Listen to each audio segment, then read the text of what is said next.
नरेश मीणा की रिहाई का मुद्दा अब सिर्फ राजस्थान में नहीं बल्कि उत्तर प्रदेश के मेरठ तक की आवाज पहुंच चुकी है और सपा के जो विधायक हैं अतुल प्रधान, उन्होंने कहा है कि जातियों को लड़वाने वालों से दूर रहो और अब भविष्य में अगर कोई अधिकारी गलती करेगा तो नरेश मीणा वाला थप्पड़ जरूर याद आएगा कि अगर गलती करेगा तो 2 थप्पड़ पड़ सकते हैं। हालांकि उन्होंने थप्पड़ को जायज नहीं ठहराया, लेकिन उन्होंने कहा कि कोई अधिकारी अगर भविष्य में ऐसा सोचता है गलत करने की तो उसको थप्पड़ जरूर याद आएगा। तो वहीं नरेश मीणा को एक थप्पड़ की इतनी बड़ी सजा आखिर क्यों मिल रही है, ये बात हम नहीं बल्कि कांग्रेस की विधायक इंदिरा मीणा ने कही है। इंदिरा मीणा नरेश मीणा से जेल में मुलाकात की है और उस मुलाकात के बाद वो मीडिया से जब मुखातिब हुई तो मीडिया के सामने बहुत सारी बात रखी। उन्होंने कही कि सरकार जो है वो तानाशाही कर रही है।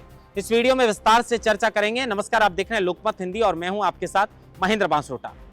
नरेश मीणा की रिहाई राजस्थान में लगातार उनके समर्थक करवाना चाहते हैं। उसमें कुछ कांग्रेस के नेता भी शामिल हैं, कुछ अन्य दलों के नेता भी शामिल हैं। तो वहीं नरेश मीणा के बहुत सारे समर्थक हैं जो लगातार ये प्रयास कर रहे हैं कि उनका नेता नरेश मीणा जल्द जेल से बाहर आए। लेकिन सवाल ये खड़ा होता है कि अब तक नरेश मीणा को जमानत क्यों नहीं मिल रही है। इसको लेकर जो मेरठ तक, उत्तर प्रदेश तक ये मुद्दा रिहाई का पहुंचा है उस पर भी चर्चा करेंगे। लेकिन सबसे पहले कांग्रेस की विधायक इंदिरा मीणा को लेकर बात कर लेते हैं। इंदिरा मीणा नरेश मीणा से मिलने के लिए जेल के अंदर गई।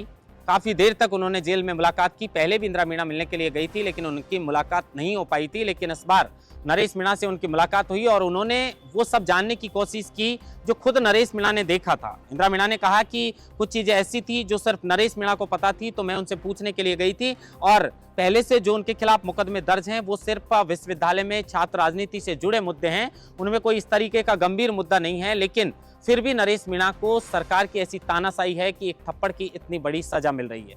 ये सिर्फ थप्पड़ का मामला नरेश मीणा के ऊपर दर्ज नहीं है, लेकिन इंदिरा मीणा ने कहा कि विधानसभा के अंदर सैकड़ों विधायक हैं जिनके ऊपर मुकदमे दर्ज हैं, तो फिर नरेश मीणा के खिलाफ इतनी बड़ी साजिश आखिर क्यों रची जा रही है? एक थप्पड़ की सजा नरेश मीणा को इतनी क्यों मिल रही है? इसको लेकर इंदिरा मीणा ने कहा कि विधानसभा के अंदर भी आवाज उठाएंगे, लेकिन वो एसडीएम अमित चौधरी और डीएम सौम्या झा, जो कलेक्टर टोंक की हैं सौम्या झा, उन्होंने गलती की है, फिर सजा नरेश मीणा को क्यों?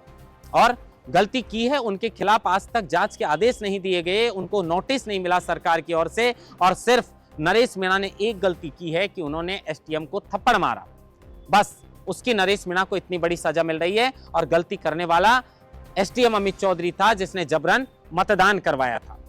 उन्होंने कहा कि सरकार अपने कामकाज का जवाब नहीं देती। 100 दिन की जो योजना उन्होंने बनाई थी उसका भी आज तक जनता के सामने जो पूरा कामकाज है उसको बताया नहीं, प्रस्तुत नहीं किया कि आखिर उन्होंने क्या किया है। नरेश मीणा से ना जाने वो कौन सा बदला लेना चाहते हैं।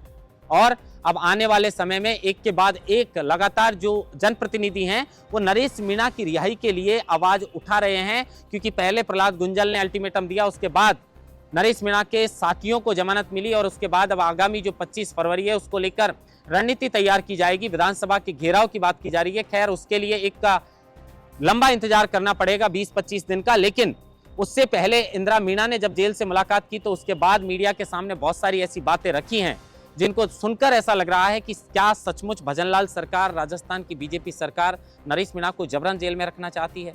क्योंकि गलती तो सचमुच एसटीएम की थी। जिस तरह नरेश मीणा ने बताया कि एसटीएम ने मतदान का बहिष्कार जो लोग करके बैठे थे उनके मतदान के बहिष्कार को तोड़वाया। उन्होंने जबरन 3 वोट डलवाए और ये 3 वोट डलवाने के बाद नरेश मीणा ने थप्पड़ मारा था। उस थप्पड़ के बाद पूरा ये कांड हुआ था। अब सवाल ये भी है कि नरेश मीणा ने जब एसटीएम को थप्पड़ मारा तो उसकी सजा नरेश मीणा को मिलनी चाहिए थी। इंदिरा मीणा ने कहा कि तालाब में कूद कूद कर बच्चों ने जान बचाई है। हालांकि इसमें माल की जरूर हानि हुई है, किसी जन हानि नहीं हुई है। ये बड़ी राहत की बात है कि समरावता की जो पूरा ये प्रकरण हुआ, समरावता कांड हुआ, इसमें किसी भी व्यक्ति की जान नहीं गई है, लेकिन जो माल है उसकी हानि हुई है। लोगों के घर जला दिए गए, लोगों की गाड़ियां फूंक दी गई। फूंकने वाला कौन था? और मैं बार बार हर न्यूज में ये बात बताता रहता हूं कि सिर्फ एक थप्पड़ मारा था, नरेश मीणा कहीं नहीं जाने वाला था। जनप्रतिनिधि भी इस बात को लगातार कहते हैं कि उसे बाद में भी हिरासत में लिया जा सकता था। लेकिन जो रात में अंधेरे में समरावता गांव के अंदर ये पूरी जो कहानी रची गई, जिसकी वजह से इतनी बड़ी बात आज हुई है, और वो समरावता गांव के लोगों के साथ आज भी न्याय नहीं हुआ है। न्यायिक जांच की मांग लगातार की जा रही है। पूर्व आईएएस जो हैं उन्होंने भी इसमें सवाल उठाया संभागीय आयुक्त की जांच को, और उन्होंने न्यायिक जांच की मांग की है। आदिवासियों की तरफ से लगातार इस समरावता प्रकरण को लेकर आदिवासियों की तरफ से जो है वो न्यायिक जांच की मांग की जा रही है। लेकिन बार बार सवाल यही है, और इंदिरा मीणा ने कहा है कि सरकार की यह पूरी तरह तानाशाही है। और नरेश मीणा की सिर्फ गलती थप्पड़ मारने की है, उसकी सजा नरेश मीणा को इतनी बड़ी क्यों मिल रही है। और विधानसभा के अंदर सैकड़ों ऐसे जो है विधायकों की उन्होंने बात की कि सैकड़ों विधायकों के जो है वो मुकदमे दर्ज हैं, फिर नरेश मीणा इतनी बड़ी सजा आखिर क्यों काट रहे हैं। अब इस सवाल का जवाब तो खैर सरकार को देना पड़ेगा। इंदिरा मीणा कांग्रेस की विधायक जो है वो पूछ रही है आगामी जो 25 तारीख को विधानसभा के घेराव की जो तैयारी की जा रही है, क्या उससे पहले नरेश मीणा जेल से रिहा हो सकते हैं, इसका भी हमें इंतजार रहेगा। लेकिन अब ये नरेश मीणा की रिहाई की आवाज न सिर्फ राजस्थान के लिए मुद्दा है, बल्कि ये मुद्दा मेरठ तक पहुंच चुका है। मेरठ के अंदर अतुल प्रधान जो समाजवादी पार्टी के विधायक हैं, उन्होंने ये बात कही है कि एक नरेश मीणा के बोर्ड हर गांव और हर ढानी में लग रहे हैं। और ये बात हम भी कह रहे हैं कि नरेश मीणा लगातार इतने बड़े नेता बनते जा रहे हैं, इतने पॉपुलर होते जा रहे हैं, सरकार उन्हें सलाखों के पीछे रखना चाहती थी और दूसरी तरफ वो एक बड़े चेहरे के रूप में उभरते हुए नजर आ रहे हैं। क्योंकि जब जेल से बाहर आएंगे नरेश मीणा, पता नहीं कितने दिन उन्हें जेल में रहना पड़ेगा, लेकिन सचमुच जब नरेश मीणा जेल से बाहर आएंगे तो एक बड़ा चेहरा बनकर जरूर लौटेंगे। क्योंकि नरेश मीणा जेल के अंदर जब हैं, उसके बाद में बाहर क्या कुछ चल रहा है वो सब हमारे सामने है। और एक गांव नहीं है, सबसे पहले ये शुरुआत समरावता गांव के अंदर हुई, जब वहां पर लिखा गया इंकलाब जिंदाबाद नरेश भाई का समरावता।